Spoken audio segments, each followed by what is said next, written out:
It's Hopalong Cassidy.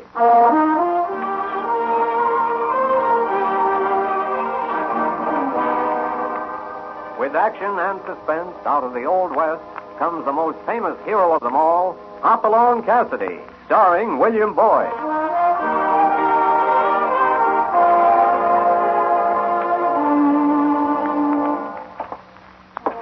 The jingle of the silver spurs heralds that fabulous figure of the early West, Hopalong Cassidy. The same Hoppy you cheer in motion pictures with the same California you've laughed at 100 times in your local theater. These famous partners come riding into radio just as you've asked for them.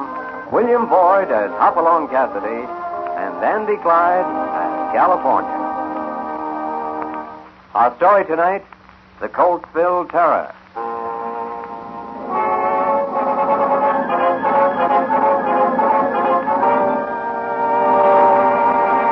It's amazing what a threatening set of weather conditions can do. At the moment, they're joining forces with Hopalong Cassidy to get California into a church. A deserted church in the deserted town of Coltsville.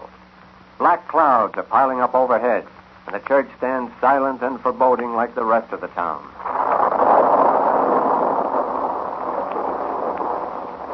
I'll take in the saddlebags. You tie the horses in that lean-to and back. Hoppy, this infernal ghost town is bad enough, but why do we have to pick an empty church to bunk in? Oh, what's wrong with that? Lots of people go to church. Well, yeah, but it ain't the church, Hoppy. It's that marble orchard out and back there.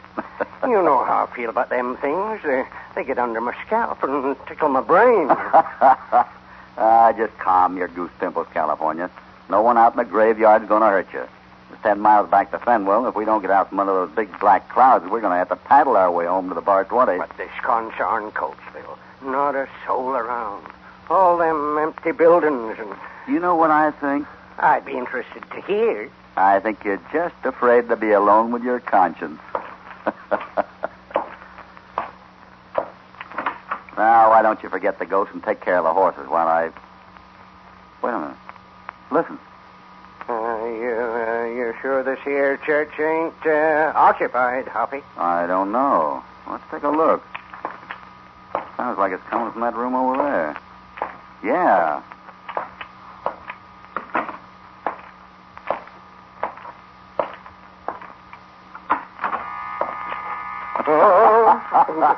That's only the organ here with the wind blowing through the pipes up in the loft. Well, what do you know? The wind through the... Now I feel better. But not much better. Come on now. There's a wood stove in the next room, and I could use some of those beans of yours. You know, it'd be nice having music with our dinner. Hey, California?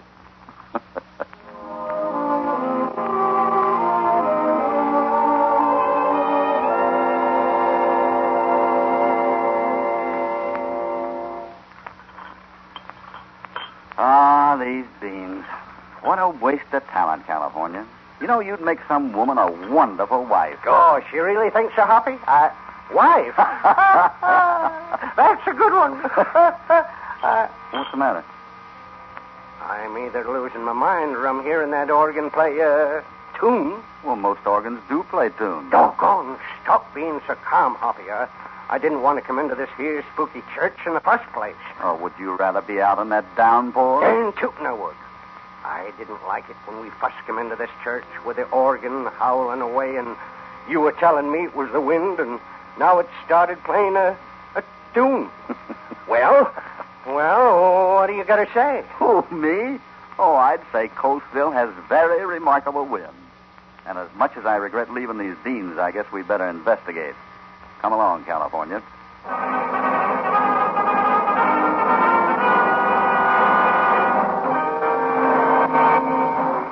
We continue with Hopalong Cassidy in just a moment.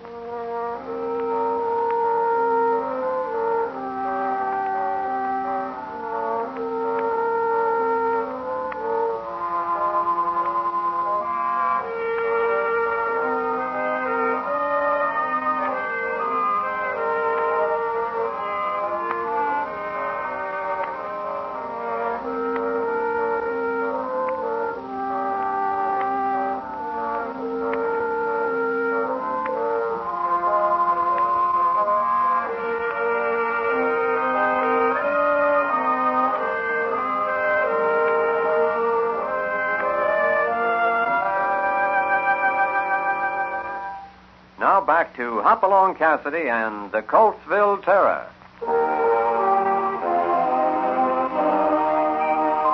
Hoppy and California have found shelter from the storm in an abandoned church in the deserted town of Coltsville. Or at least they thought the church was abandoned until a moment ago. Coming, California? Depends where you're going. Let's take a look at that organ again. Why don't I just stay here and mind these beans? And Well, if you'd rather be alone. on second thought, I'm right behind you, Hoppy. I've never seen you so scared before. I ain't scared of nothing I can draw a bead on, but when it comes to Quiet. ghosts... Here we go. Oh, I'm sorry if we frightened you, miss. You see, we... Yes, you did frighten me. Would you mind telling us what you're doing here? Well, ma'am, we thought we'd spend the night here out of the storm.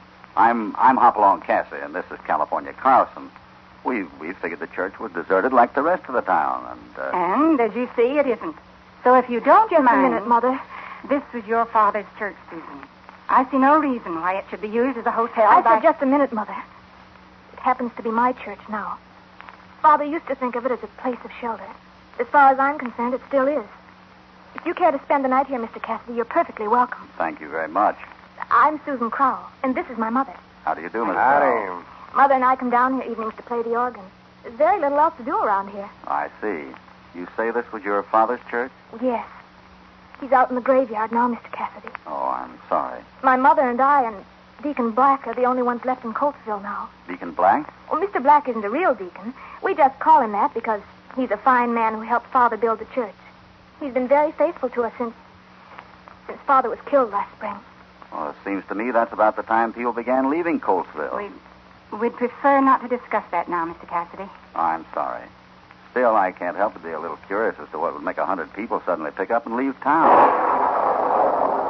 It sounds like we're due for another downpour, ma'am. We'd be happy to take you home I if... think that's a good idea. We live just down the street, Mr. Cassidy. You can see the house from this window here. Look out! Out of the way! That beam! The beam, it came down from the loft up there. You all right, Mother? Oh, it just missed me. That thunderclap jarred it loose. Oh, look. It crashed down on the organ bench. Right where you were sitting, Susan. Thunderation, that was a mite too close for comfort. Let me see that. This church is only 2 years old. I don't see how an accident like that could... Wait. Oh, it wasn't an accident, ma'am. What do you mean? Well, this timber's been sawed almost through. I think someone figured the vibration of those organ pipes had jarred loose, so it would drop right on the bench. Why, who would do that? I don't know who, Miss Crowell. But it looks like somebody was trying to kill you. Kill me? I think so. Now, why don't you be sensible and tell me about this Coltsville business? But nothing can be done about it now. Well, maybe not. But I'd like to hear about it anyway. All right, Mr. Cassidy. Good. Right now, though, I think the best place to talk is home.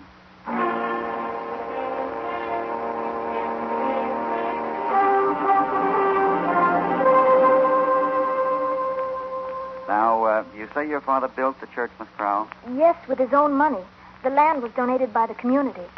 He intended to give it to the people in a few years. And that's when it started, Mr. Cassidy. What started? This feeling of dread and terror. It fell over the whole town like a shadow, and There were shootings, strange disappearances. No one knew who'd be next. Everyone kept their doors locked or moved away. there was no reason for it, no explanation. Only fear everywhere. But didn't you suspect someone? That was the terrible part of it. No one else had any idea who was behind it. Folks became panic-stricken and whispered about the Coltsville terror. Father refused to run away. He tried to get the people together to fight it. Then, 4 months ago, on his way home from church one night, he was shot from ambush. No warning, nothing. I see. Excuse me. Mr. Black, come in. Susan, I have important news. I've just talked to Mr. Riker and, Oh, Mr. Black, this is Mr. Cassidy. Mr. Black? how do you do? Mr. Cassidy and his friend are spending the night over at the church on account of the storm. Oh, what were you saying about Mr. Riker? He was completely unreasonable. Insists the church belongs to no one since it stands on public land. You mean he's going to tear it down, Mr. Black? I'm afraid so. He has no right to tear that church down. My father bought the lumber and built it himself. I told him that. I told him, abandoned or not, it was still a place of worship. I said he was committing a sacrilege, He wouldn't listen to me. Excuse me. You say this man wants to tear down the church? That's right. He's been threatening to for a week. Why? He claims he needs finished lumber for a mine building. Well, that's a funny reason. There's plenty of finished lumber in Fenwell. You don't know what this means to us, Mr. Cassidy. The three of us, Susan, Mrs. Crowell, and I, have stayed here in Coatesville. We've defied this terror, risked our lives, in the hope that someday the people would return, that there'd be a real congregation in that church again. Yet this Riker fellow wants to tear it down. It doesn't belong to him, Mr. Cassidy. How can he? Well, it seems to me that's a question for the court to settle. Does he have permission or an order of any kind? Oh, he isn't that kind of a man, Mr. Cassidy.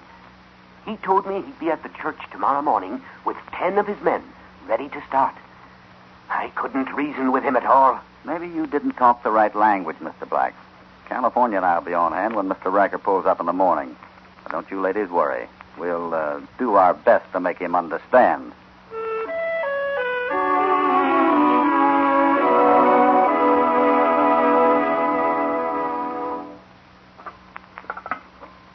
Bacon's about ready, Hoppy. Breakfast will have to wait. Come over to the window. What is it? Looks like Mr. Riker and party are right on schedule. All right, boys, let's get rolling. We'll haul out the tools, boys. Holy cow, he brung an army with him. He's got a lot of foresight, that man. First time I knew a 6-gun was standard equipment for a carpenter. Come on, California. This gang means business.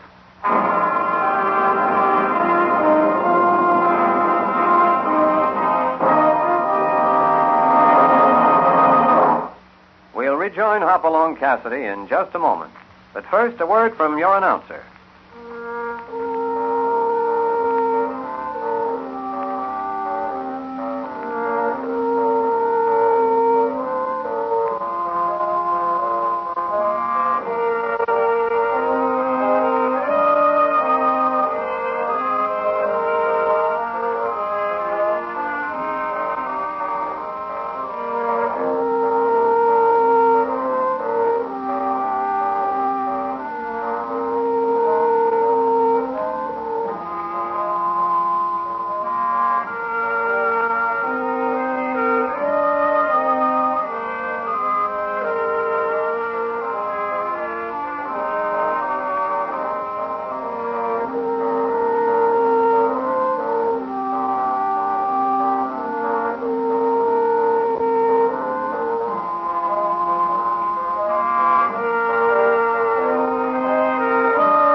Now back to Hopalong Cassidy and the Coltsville Terror.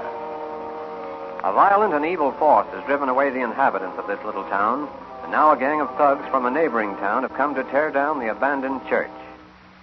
Hoppy is determined to protect the interests of the late minister's daughter, Susan Crowell, so he and California have been waiting at the church, waiting for Riker and his gang to arrive and attempt the demolition.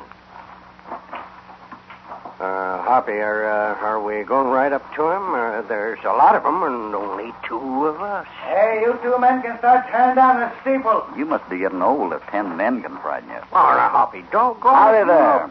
You must be Mr. Riker. Huh? Who are you? The name is Cassidy. What are you doing here? Well, we just spent the night in the church. You just made it, pal. Because it won't be here another night. We're tearing it down. You got the owner's permission?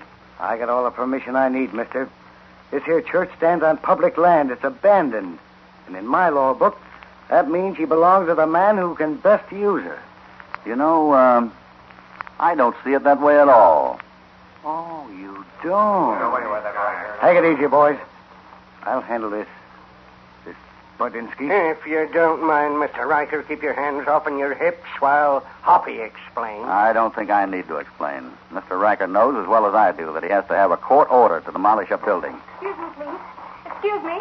Mr. Cassidy. I'm just straightening things out for Mr. Riker, Miss Crowell. You didn't straighten out nothing. That church is coming down, and no one's going to stop it. Mr. Riker, I tried to tell you last And night. you shut up, too, Black. I'm through talking about it. Where's your mother, Susan? She's here, too. You better take her inside the church. Would you go along with her, Mr. Black? Mr. Cassidy, I'm trying to consider Susan's father in this. Rather than have more violence, more bloodshed, I think we should let Mr. Riker do as he wants. Well, what about it, Cassidy? Susan? No. It's not right, and I won't stand for it. That's all I want to know. Come on, Mother. Well, I'll go with you. That wasn't so thoughtful, Cassidy. They're liable to get hurt in there when we start work. Tell me something, Riker. Yeah? What are you really after? You wouldn't go to all this trouble for some second-hand lumber you could buy for $20 in Fenwell. The cattle business is a great game, Cassidy. Maybe you'd better stay in it. Now get out of this town before I lose what patience I got left. I'm not getting out until you show me a court order to demolish this church. Okay, Jack. That wasn't smart, Riker. Not smart at all. I'll show you who's running. Nice work, Coffee. Quick, into the church. Get down low. Those walls are thin. Mr. Cassidy, are you hurt? No, keep down. Oh, Mr. Cassidy, I knew this had happened. I knew it. Easy, Mrs. Crowell. Sometimes it's better to fight, Mother. Oh, that's what your father said. Look what happened to him. I told you, Mr. Cassidy, we should have... It's too late to do anything about that now. At least Riker knows he'll have a fight on his hands. California, take a look out that window. What are they doing? Looks like he's talking to his men out there in that grove of trees. I could pick off Riker like a fly in a white ceiling. Put your gun down. No, I don't mean to argue, Hoppy, but it looks to me like we've gone about as far as we can with diplomacy. I gotta think this out. That fella sure wants $20 worth of lumber. I wonder why. Keep down, everybody. Mr. Black, you stay here with the women. Where are you going? There might be some old furniture or something in the basement. We'll need it to barricade these windows. Mr. Cassidy, how long do you intend to keep this up? Until Mr. Riker decides it's cheaper to buy his lumber in Fenwell. Come on, California, let's see what we can find.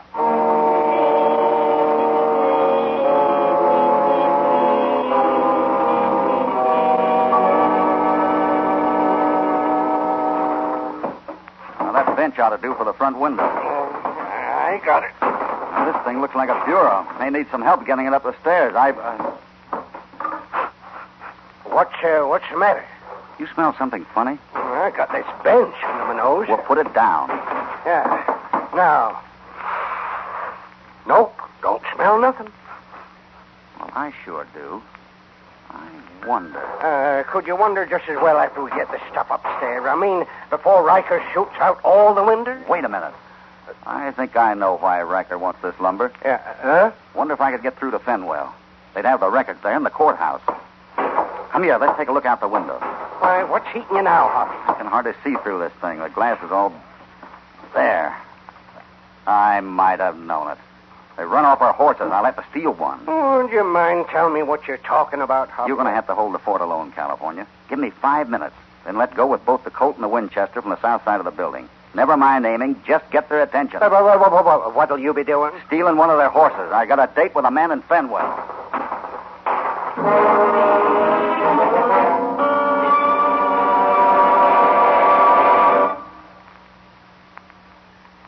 Listen, Riker. I didn't bargain for nothing like this. Shut up. I won't shut up.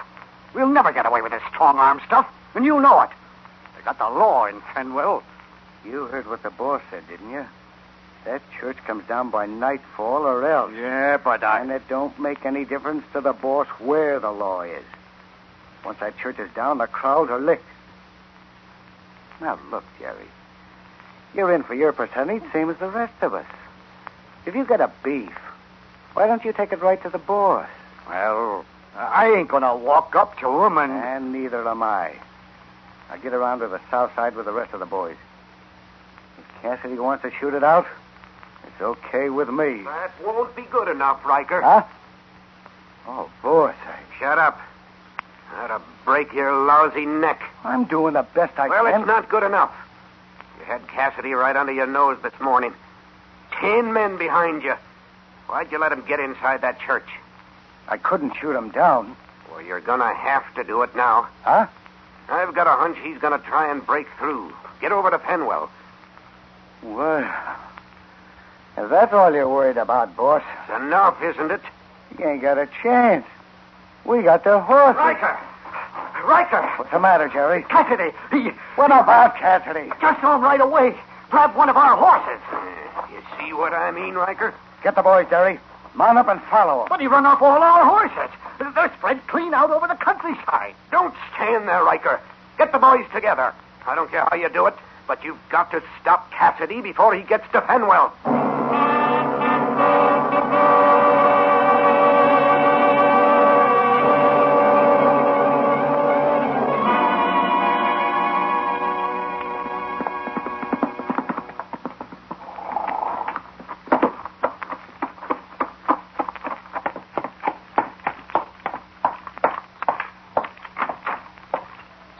Tom Adamson. Well, Hoppy. You old varmint. How in tarnation you been? No time to talk, Tom. Quick, get me the Coalsville property records. You got them here, haven't you? Sure. What's up, Hoppy? I don't know yet. Look, I want all correspondence, copies of letters, anything you got on that Coalsville section since everybody left town. Oh, getting ideas, Hoppy? Just guessing, Tom.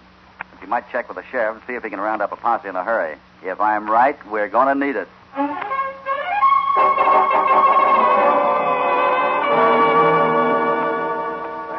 What's up, Sheriff? I'm aiming to round up a posse, Jeff, and do it quick. You mean there's trouble? Not yet, but there will be soon. We're riding into Coltsville. Coltsville? What's the matter, Dad? What are you and the sheriff talking about? I'm asking Jeff to join a posse to ride into Coltsville, ma'am. Oh, no. Dad, you can't.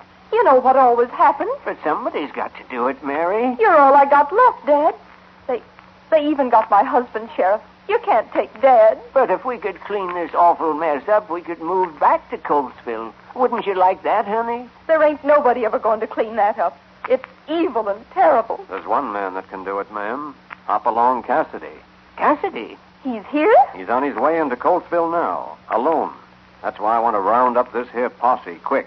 But why in tarnation didn't you say so before? What do you say now, honey? Don't just stand there, Dad. Get your horse. Why, if I didn't have on a skirt, I'd hitch up to a horse myself.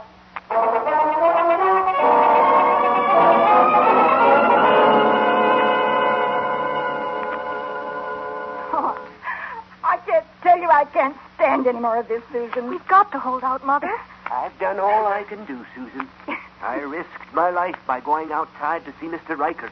I pleaded with him, and he's finally agreed to let us all go in peace if we leave now. Mr. Carlson, I refuse to stay here a minute longer. I'm sorry, ma'am. Hoppy told me to hold the fort till he got back, and we're staying right here. Good heavens, Mr. Carlson, can't you be reasonable? It's dark outside. We've been here all day. And maybe you can tell us why Mr. Cassidy walked out without so much as a word to us. Mrs. Crowell, I don't know how long, many years 'tis since I took to riding with Hopalong Cassidy. I trusted him the minute we met, and I've been trusting him ever since. So far, I ain't ever been wrong. Mr. Carlson's right, Mother. This is no time to give up. But how do we know he got through? He might have been shot. They might be holding him, anything. Oh, it's not quite that serious, Mrs. Crowell. What, Hoppy?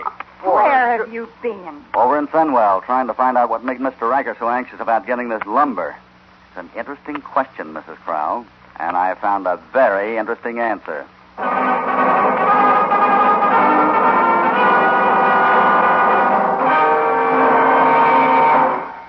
We return to Hopalong Cassidy in just a moment.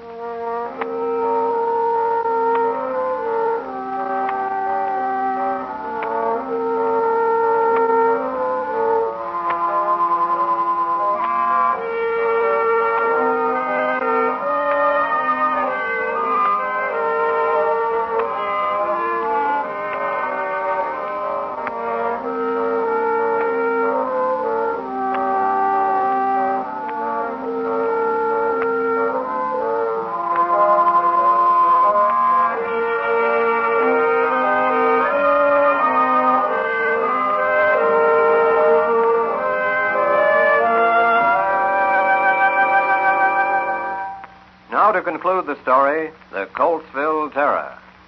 Hoppy has just returned from Fenwell. Sure now he has found the answer to the riddle of Mr. Riker's lumber, and the answer, too, to the terror that has struck the little town of Coltsville. What do you mean, Hoppy? What about the lumber? It wasn't the lumber. It never was. What is it, Mr. Cassidy? Why? A few minutes after I got to Fenwell to look at the property records on this land, the stage pulled in. There was a man from the east on it, a fellow named Edward Hines.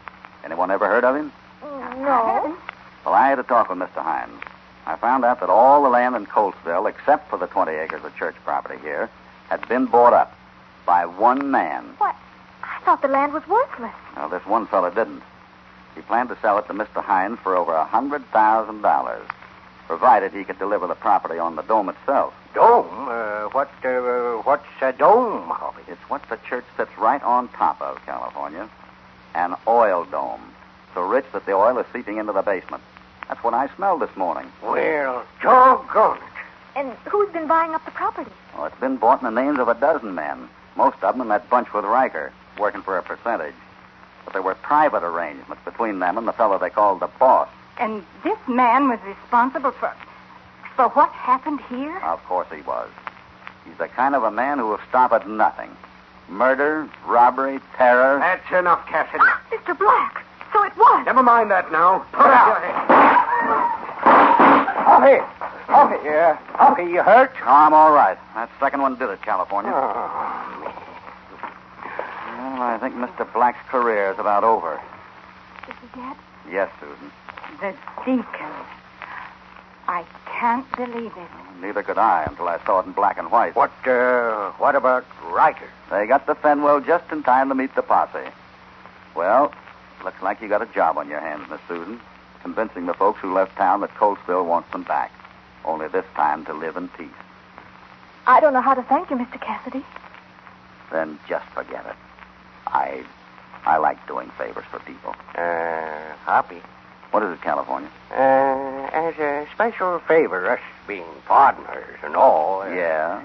Next time we get caught in a thunderstorm and we run across an empty church, what do you say we just get wet? All right.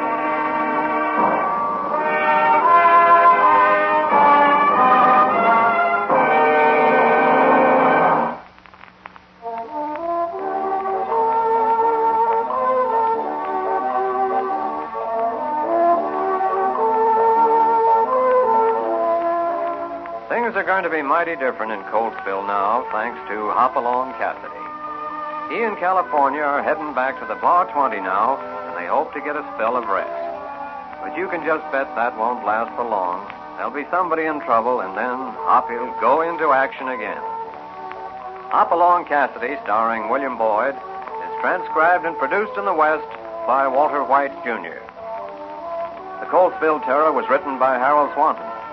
All stories are based upon the characters created by Clarence E. Mulford.